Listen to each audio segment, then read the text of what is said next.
The morning sun poured through the tall windows of Jefferson High School, bouncing off rows of lockers and filling the hallways with an almost deceptive warmth. Students shuffled in, some with sleepy eyes, others already bursting with chatter and laughter. To most, it was just another ordinary day. But in room 212, a quiet storm was waiting to unfold, one that would leave the entire school stunned and talking for weeks. Room 212 belonged to Ms. Jordan Carter, a woman who seemed to embody discipline, grace, and resilience all at once. To most of her students, she was simply Ms. Carter, the strict but fair teacher, but to anyone who had ever tried to push her beyond reason, she was something else entirely. And on this day, one arrogant student known for his bullying streak was about to discover that fact the hard way. He thought he could intimidate her. The first bell rang, echoing down the hallways of Jefferson High. Students poured into room 212, carrying heavy backpacks and louder voices. Ms. Carter stood at the front, dressed simply in a navy blouse and khaki slacks, her posture upright, her eyes alert but calm. She had the look of someone who noticed everything, even when her students thought she didn't. Dylan was 17, tall for his age, with a reputation for intimidation. He wasn't failing school because he wasn't smart. He was failing because he thrived on chaos. Teachers dreaded him. Classmates avoided him, and rumors spread about fights he had started outside school. That morning, Dylan walked into Miss Carter's classroom with his usual swagger, his backpack half open, his headphones around his neck, and a smirk plastered across his face. He muttered something under his breath and slumped into his chair, spreading himself out as if the room belonged to him. The class began. Miss Carter moved through Shakespeare, weaving her way through themes of betrayal and power. Students scribbled notes, some reluctantly, but Dylan tapped his pen against the desk loudly, disrupting the flow. The class went silent. Everyone watched.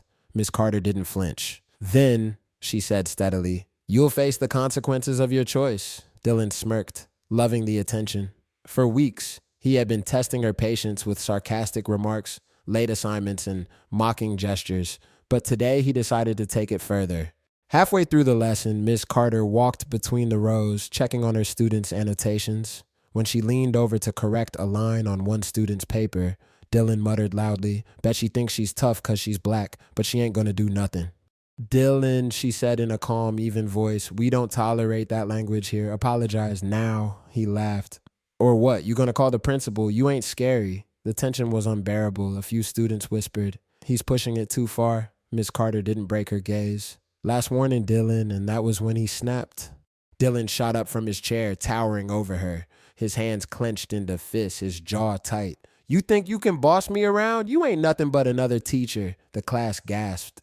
Some reached for their phones. Others froze, wide-eyed. Miss Carter stood her ground. "Sit down." Instead, Dylan lunged forward. In a shocking moment that silenced the entire classroom, he grabbed Miss Carter by the throat, his hand tightening as if to prove he had control. Gas filled the air. A girl screamed. Another yelled, "Stop!" For a split second, Dylan thought he had won. He thought his show of dominance would terrify her into submission, but what he didn't know, what no one in that room fully understood, was that Ms. Carter was no ordinary teacher. Her military instincts kicked in instantly. Her eyes hardened, her body shifted, and in less than a second, she executed a precise move. Her left hand clamped onto Dylan's wrist, twisting it with controlled force, while her right elbow drove upward, striking his arm and loosening his grip. Dylan stumbled, shocked by the sudden reversal. Before he could react, Miss Carter had stepped forward, using his momentum against him. In one swift motion, she had him pinned against the desk, his arm locked behind his back. The classroom erupted in disbelief. "Whoa!" someone shouted. She's fighting back." Another gasped. "No, she's winning." Dylan's face turned red, a mix of anger and humiliation. "Get off me!" he roared, struggling against her hold. "Enough," Miss Carter said firmly, her voice low but commanding, the same voice she had used to command Marines in combat zones. Students could hardly process what they were seeing. Their teacher, the quiet, disciplined woman they thought they knew, was moving with the precision of a trained warrior. Every motion was deliberate, controlled, efficient. "You're not as tough as you think," Dylan spat, trying to wriggle free. She tightened the hold slightly, just enough to make him wince. "And you're not nearly as smart as you believe?" Security arrived minutes later, alerted by panicked students in the hall. By then, Dylan was already subdued, his arms still locked behind his back. Ms. Carter released him only when officers stepped in, ensuring he was escorted out of the classroom. The room buzzed with whispers. Some students looked at Ms. Carter with awe, others with newfound respect. One girl whispered, "She's like a superhero." Miss Carter smoothed her blouse, collected her notes, and turned back to the class as if nothing had happened. "Now," she said, her tone calm once more. "Where were we in Act Two?" The students sat straighter than ever before. Nobody dared to speak out of turn. Later that afternoon, rumors flew across the school. Everyone wanted to know how Miss Carter had managed to handle Dylan so easily. At the faculty meeting, the principal praised her composure, though he also reminded her of protocol. "We don't encourage physical confrontation," he said carefully. "With all due respect," Miss Carter replied, "I don't encourage being attacked." Her colleagues chuckled nervously. They had always respected her professionalism, but now they saw her in an entirely new light. It wasn't long before the truth spread. Miss Carter had served 10 years in the Marine Corps.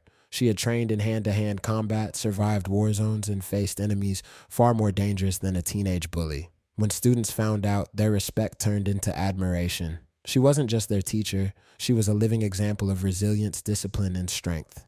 Dylan was suspended for several weeks, his parents furious and embarrassed, but something unexpected happened during his time away. The humiliation of being overpowered by Miss Carter haunted him, but so did the look in her eyes. It wasn't anger. It wasn't even pride. It was disappointment. When he returned to school, he avoided eye contact at first, but one day, he lingered after class. "Ms. Carter," he muttered, his voice quieter than she'd ever heard. "I'm sorry." She studied him for a moment. "You got a lot of potential, Dylan, but respect goes further than intimidation. You want to be a man? Learn discipline." He nodded, not arguing. For the first time, he realized she wasn't just stronger than him. She was wiser. The story of Ms. Carter spread far beyond Jefferson High. Parents, teachers, and even local news outlets praised her bravery, but for Ms. Carter, it wasn't about heroism or recognition. It was about teaching. Because in that moment, she didn't just teach Shakespeare. She didn't just teach literature. She taught her students, and Dylan, that true strength isn't about force. It's about discipline, respect, and self-control. And sometimes it takes a former Marine to drive that lesson home. So if you enjoyed this story and want to hear more powerful tales like this one, don't forget to like, share, and subscribe. Every story we bring you is a reminder that heroes can be found in the most unexpected places, even at the front of a classroom.